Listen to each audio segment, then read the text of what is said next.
11월 1일, 벌써 11월 달이 되었습니다. 또 첫날 또 하나님께 예배 드릴 수 있어서 너무나도 감사하고, 또 이 어려운 때지만 추수감사절로 들릴 수 있어서 너무 감사합니다. 우리가 도시에 살다 보니까 이 추수의 참 이 절절함을 다 느낄 수는 어렵지만, 오늘 이 시간 우리에게 올 한 해 또 주님이 우리에게 은혜 베풀어 주심을 잊지 않고 또 감사드릴 때 하나님께서 풍성한 또 복으로 또 우리에게 응답해 주실 줄 믿습니다. 오늘 감염병으로 참 어려운 때지만 또 이렇게 안전하게 또 성찬을 받을 수 있어서 얼마나 감격스럽고 감사한지 모르겠습니다. 오늘 성찬을 또 성찬 예식을 진행하면서 이런 질문이 들었습니다. 여러분, 만약에 오늘 밤이 나에게 주어진 마지막 날이라면 여러분 무엇을 하시겠습니까? 너무 예상 없이 또 훅 들어온 질문이어서, 정말 그렇다면 어떻게 해야 될까?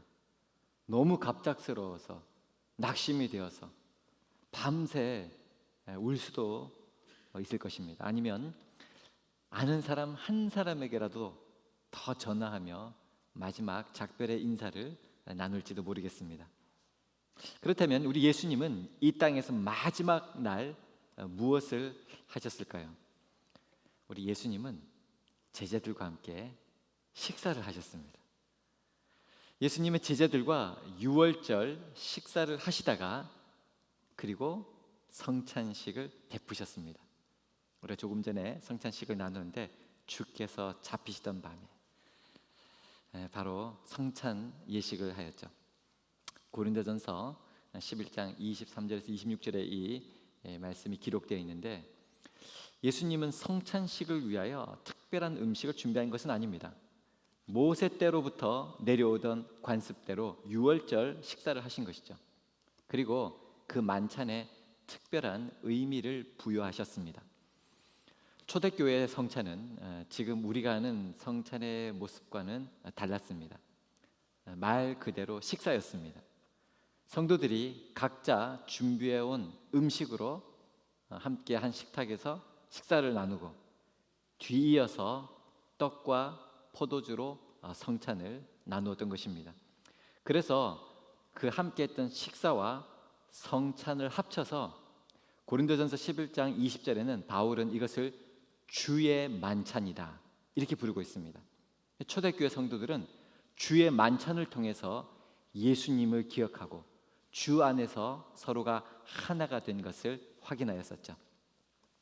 성찬, 이 단어를 국어사전에서 찾아보면 두 가지 의미가 있습니다. 먼저 성스러울 성, 먹을 찬, 그래서 거룩한 식사 이런 뜻이 있고요. 예수님의 살을 의미하는 떡, 이 빵과 또 예수님의 보혈, 피를 상징하는 이 포도주를 먹고 마시면서 주님을 온전히 받아들이는 이 성찬식을, 우리가 거행했던 이 예식을 의미하죠. 두 번째는 이 성할성, 반찬찬, 이 사용해서 성찬, 그야말로 풍성하게 잘 차린 그런 음식을 말할 때 성찬이라고 합니다. 이 초대교회 성찬은 오늘 우리 국어사전에서 말하는 이 두 가지 의미를 다 포함하고 있습니다. 그래서 바울은 이것을 고린도전서 11장 20절에서 주의 만찬이라 이렇게 부르고 있는 것입니다. 이 유선경이 쓴 문득 묻다라고 하는 책이 있는데요, 이 책에 보면 이런 챕터가 있어요. 최후의 만찬에 나온 메인 요리는 무엇인가? 라는 글이 있습니다. 여러분, 예수님이 주의 만찬 때 무엇을 드셨는지 이분은 궁금한 거예요. 근데 이분이 궁금한 게 아니라 이걸 연구한 분을 소개했는데, 그러면서 이제 레오나르도 다빈치가 쓴 그린 최후의 만찬에 대해서 이야기를 합니다. 지금 화면에 나오는 이 그림은 그 유명한 레오나르도 다빈치의 최후의 만찬이죠. 1495년, 1495년에서 시작해서 1497년에 완성된 그림인데요. 1495년도를 찾아보니까 우리 조선 연산군 원년이었습니다. 1495년. 이 산타 마리아 델레 그라치에 교회, 지금 이탈리아에 있죠. 그 원래는 수도원 식당에서 그린 벽화입니다. 그렇게 전해져 오는데 지금 화면에서 볼 수가 있죠. 이렇게 수도원 식당으로 쓰던 자리에 벽화에 최후의 만찬 그림을 벽화로 이제 레오나르도 다빈치가 쓴 거죠. 이 다빈치의 이 최후의 만찬 그림이 복원된 후에 이 미국의 음식 문화 연구가인 이 존 바리아노가 이 최후의 만찬에 그려진 음식 메뉴가 무엇인가, 이분은 음식 연구가 있기 때문에 이게 궁금한 거예요. 그래서 살펴보았다고 합니다. 그래서 쫙 확대를 해서 뭘 드셨나, 우리 예수님이 뭘 잡수셨나, 이분은 그게 궁금하셨어요. 여러분, 예수님 앞에 있는 이 메뉴가 무엇일까요? 이 존 바리아노는 음식 연구가인데 이분이 ear, 장어였다, 장어구이였다고 합니다. 물론 예수님과 예수님의 제자들이 장어 요리를 먹었을 리는 없습니다. 왜 다빈치는 이 최후의 만찬에서 장어 요리, 장어 메뉴를 그려넣었을까? 그래서 다빈치 시대 사람들은 이 생선에 오렌지를 곁들인 이런 음식을 즐겨 먹었다고 합니다. 다시 말해서 다빈치는 이 예수님 시대 사람들이 즐겨 먹던 음식을 이 최후의 만찬에 그려넣은 것이 아니라 자기 시대 사람들이 즐겨 먹던 그 요리를 그려넣었다는 것입니다. 저는 이 글을 읽으면서 이 다빈치가 오늘 본문에 나오는 이 고린도전서 11장 20절에 나오는 주의 만찬이라고 하는 것을 잘 해석하였구나, 이런 생각이 들었습니다. 이 다빈치는 최후의 만찬을 성스러울 성 먹을 찬, 거룩한 음식만 먹는 성찬식으로만 생각한 것이 아니라 성할 성 반찬찬, 함께 나누는 풍성하고도 맛있는 식탁으로 인식했다는 것입니다.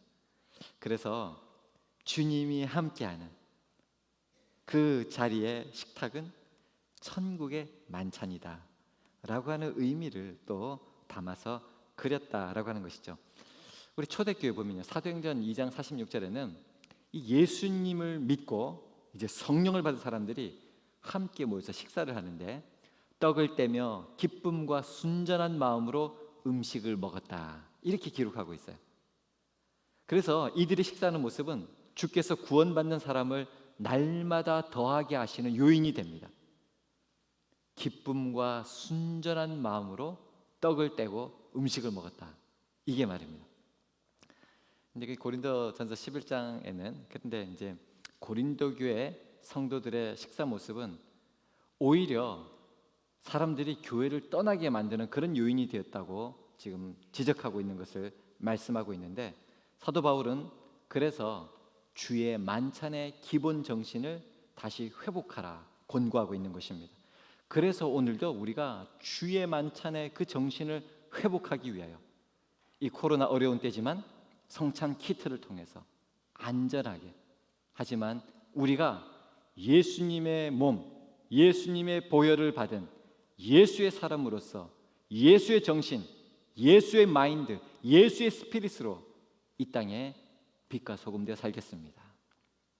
나는 부인하고 나는 주님 앞에 낮추고 오로지 나는 망하고 주님만 흥하시도록 예수님을 전하는 삶을 살겠습니다 라고 하는 결단을 오늘 성찬식을 통해서 우리도 하면 바로 주의 만찬에 참여하게 되는 것이고, 이런 사랑에 감동된 사람들이 이렇게 함께 떡을 떼며 음식을 나누는 그 현장, 사랑을 나누게 되는 것이죠. 지금은 이렇게 함께 모여서 식탁을 나누기 쉽지 않지만 또 오늘 이 시대에 주신 사랑의 방법들은 있을 것입니다.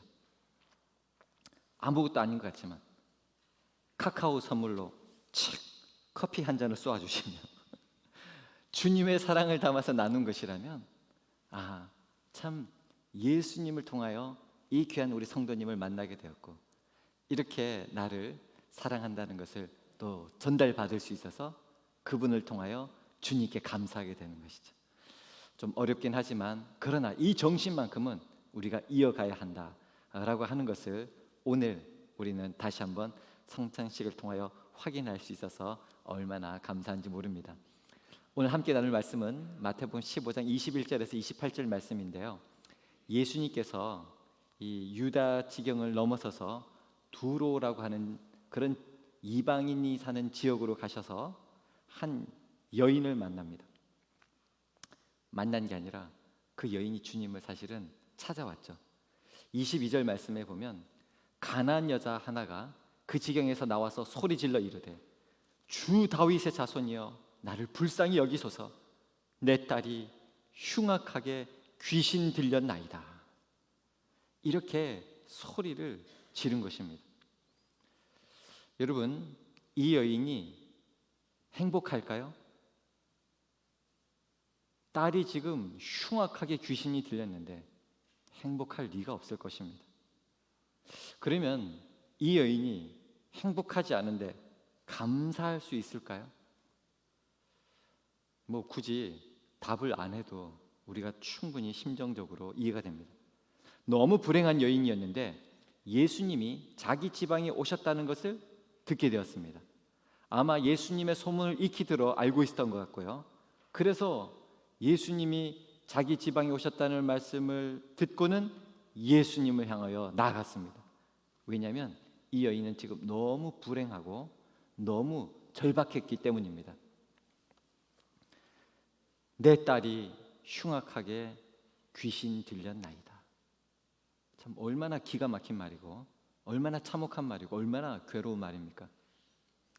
그런데 23절에 이어서 기록된 것을 보면 예수는 한 말씀도 대답하지 아니하시니, 예수님이 들으셨는지 아니면 듣고도 그렇게 소리 질렀는데 듣고도 무시하셨는지 뭐라고 나와 있지 않아서 뭘 알지는 못하지만 뭐라 말씀이 없으신 거예요. 지금 예수님이 침묵하실 상황이 아닙니다. 이 여인은 너무나도 절실해서 소리를 지르고 있습니다.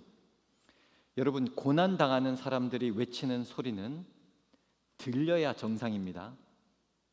들리지 않으면, 보이지 않으면 비정상입니다.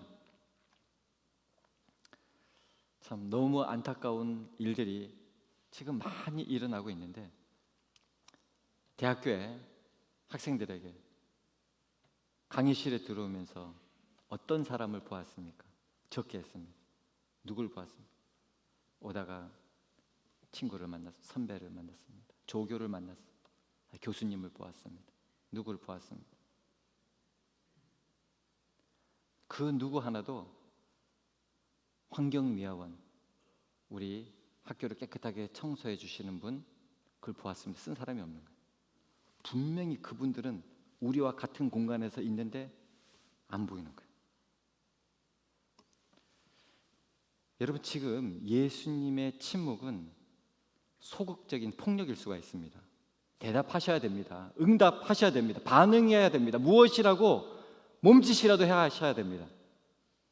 바라기는 우리의 눈에, 우리의 귀에 이 시대에 고통받는 이웃들의 고통이 보이고 이웃들의 외침이 들리기를 간절히 바랍니다. 그들의 고통에 반응해야 하겠습니다. 대답해야 하겠습니다. 작은 몸짓이라도 행해야 할 것입니다. 다른 분도 아니고 예수님이 이 소리에 대답하지 않으셨다라는 사실이 참 매우 혼란스럽습니다. 제자들이 가까이 와서 예수님에게 조심스럽게 말했습니다. 그 여자가 우리 뒤에서 소리를 지르오니 그를 보내소서. 이게 무슨 말인지 애매합니다. 막 너무 시끄러우니까 좀 보내버리라는 건지, 아니면 주님 평소에 어렵고 힘든 사람 그냥 보내지 않았지 않습니까? 와서 고쳐주십시오 라고 하는 말인지. 아무튼 오늘 이 사건에서 나오는 제자들은 전혀 존재감이 없는 엑스트라일 뿐입니다. 정말 우리가 이렇게 아무 생각 없는, 아무 존재감 없는 이런 신앙생활이 안 되기를 간절히 바라는 것뿐입니다. 24절에 예수께서 대답하여 이르시되 나는 이스라엘 집에 잃어버린 양 외에는 다른 데로 보내심을 받지 아니하였노라 하시니. 예수님께서 이런 상상도 못한 대답을 하시는데, 이런 대답에도 이 이방 여인은 25절에 여자가 와서 예수께 절하며 이르되 주여 저를 도우소서 주님께 매달립니다. 이렇게 주님께 가까이 와서 절을 하며 주여 저를 도우소서 이렇게 엎드려 간구하는데도 26절 대답하여 이르시되 자녀의 떡을 취하여 개들에게 던짐이 마땅하지 아니하니라. 예수님이 결정타를 날려버리셨습니다. 이방 여인을 개 취급하시면서 치료를 거절하신 것입니다. 분명한 주님의 말씀입니다. 주님이 말씀하셨으니 명확합니다. 너는 안 된다 라고 하는 것이죠. 그런데 이 여인은 27절에 여자가 이르되 주여 올소이다. 주님 맞습니다. 주님 말. 그렇지만은 개들도 제 주인의 상에서 떨어지는 부스러기를 먹나이다. 이에 예수께서 대답하여 이르시되 여자여 네 믿음이 크도다. 네 소원대로 되리라 하시니 그때로부터 그의 딸이 나으니라. 참 모성애지만 엄마의 그 사랑의 믿음, 주님을 신뢰하는 기반을 둔 그 믿음을 보시고 우리 주님은 네 믿음이 크도다, 믿음이 크도다, 네 사랑이 크도다 그러지 않고 네 믿음이 크도다. 주님이 기뻐하시고 감동하셨습니다. 오늘 이 여인은 행복하지 않은데 오직 믿음으로 주여 예수를 주라 고백하였고 믿음의 고백으로 딸이 원격적으로 나음을 잇는 그런 회복을 경험합니다. 31절 마태복음 14장 31절에 믿음이 작은 자여 왜 의심하였느냐. 그 수제자 남성 베드로에게 주님이 이렇게 말씀하셨는데 선민 택함 받은 하나님의 백성 그 유대 출신 예수님 지근거리에서 모시는 제자들은 믿음이 작았고 이방인이요 예수님으로부터 멀리 떨어져 있었고 여성이요 예수님을 그냥 멀리 전해 들었지만 행복할 수 없는 환경과 조건에서도 예수 주 고백으로 귀신 들린 딸을 낳게 되는 이런 은혜를 입게 되었습니다. 주님을 향한 신뢰는 믿음으로 딸이 치유가 되는 이런 응답을 받은 것입니다. 참 우리가 이런 말이 있는데요. 감사할 일은 누구에게나 있지만 감사는 누구나 하지 않는다. 아마 이 여인은 아니 그 주님은 갈릴리를 일대를 기반으로 그렇게 활동하시는 분 아닌가? 어떻게 우리 지방으로 다 오셨는가? 이 여인은 감사했습니다. 이 여인은 주님을 사모했던 것입니다. 그래서 이 여인은 주님이 오신다는 사실만으로도 감사로 영접하였고 그의 감사의 믿음이 이런 놀라운 원격적인 오늘 이분의 딸은 뭐 어땠는지 전혀 지금 뭐 코멘트 하나 없는 상황에서 주님으로부터 치유를 받게 되죠. 작년에 한 건물에 이런 시를 걸어둔 것을 보았습니다. 이생진님의 벌레 먹은 나뭇잎이라고 하는 시인데요. 나뭇잎이 벌레 먹어서 예쁘다. 귀족의 손처럼 상처 하나 없이 매끈한 것은 어쩐지 베풀 줄 모르는 손 같아서 밉다.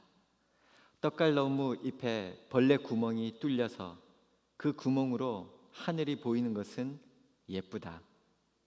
상처가 나서 예쁘다는 것은 잘못인 줄 안다.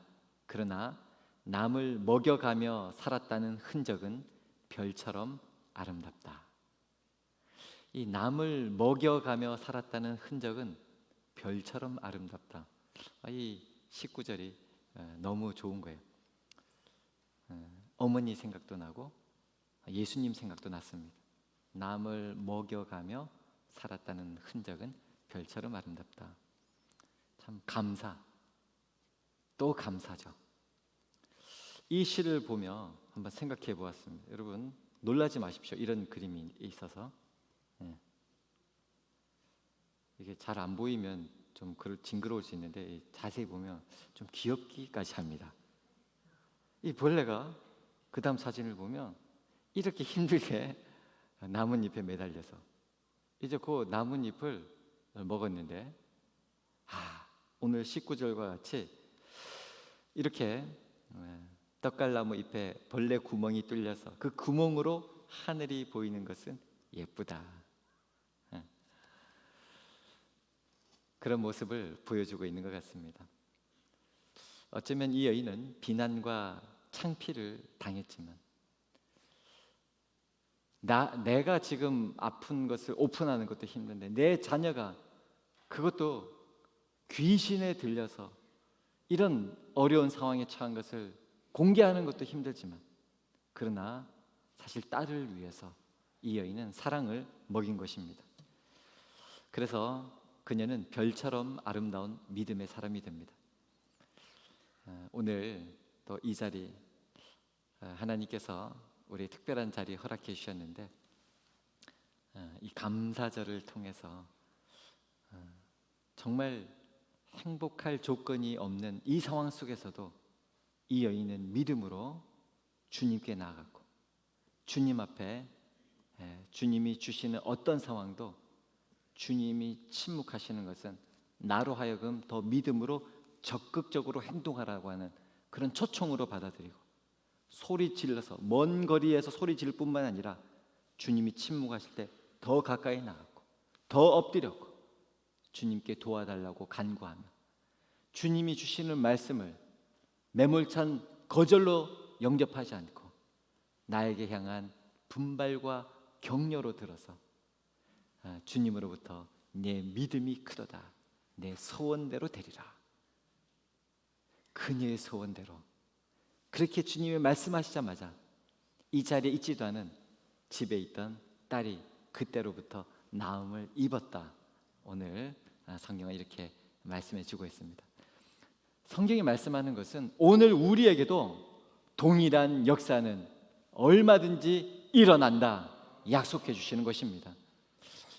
제가 우리 다음 세대들 지금 이렇게 오늘부터 다시 현장 예배 열어서 하고 있는데 참 교회에 있는데 아이들이 나오지 못해서 너무 안타깝고 마음이 아팠습니다. 누구 새끼들 그냥 어떻게 두드려 잡아야 되나 이런 생각만 하고 있었는데 두드려 잡아야 될 것은 애들이 아니라 나였구나. 우리가 이 어머니의 마음으로 간절하게 남을 먹여가는 이 심정으로 주님 앞에 간절히 매달려서 기도한다면 지금 이 자리에 없어서 아쉽지만 그러나 주님은 그 흉악하게 귀신 들린 우리 자녀의 그 귀신 들린 것을 쫓아내 주시고 주님께서 회복시켜 주시고 우리와 함께 하나님께 예배드리는 믿음의 자리로 인도하여 주실 줄 믿는 것입니다. 여러분 오늘 이 여인은 이 믿음으로 주님께 나갔습니다. 우리 딸이 다 고침받고 치유되고 온전하게 되어서 감사한 것이 아니라 믿음으로 주님께 나갔고 그 믿음이 마침내 그 소원이 이루어지는 감사의 제목이 되었던 것입니다. 오늘도 혹 이 자리 내가 지금 행복할 일이 없어요. 행복할 상황이 아니에요. 행복할 조건이 없어요. 여러분 행복을 바라보는 것이 아니라 주님을 바라보시고 믿음으로 주님께 구하셔서 하나님의 크고 놀라운 응답을 받아 누리는 그 감사가 넘쳐나게 되시기를 주님의 이름으로 축원합니다. 기도하겠습니다. 하나님 아버지, 오늘 우리 종함의 공동체가 다시 한번 감사의 자리에 설 수 있도록 인도하여 주심을 감사합니다. 우리의 눈을 열어 하나님의 베푸신 은혜에 감사를 보게 하여 주시옵시고 다시 한번 믿음으로 감사로 나가는 감사의 사람들이 다 되게 하여 주시옵소서. 우리 주 예수님의 이름 받들어 간절히 기도하옵나이다. 아멘.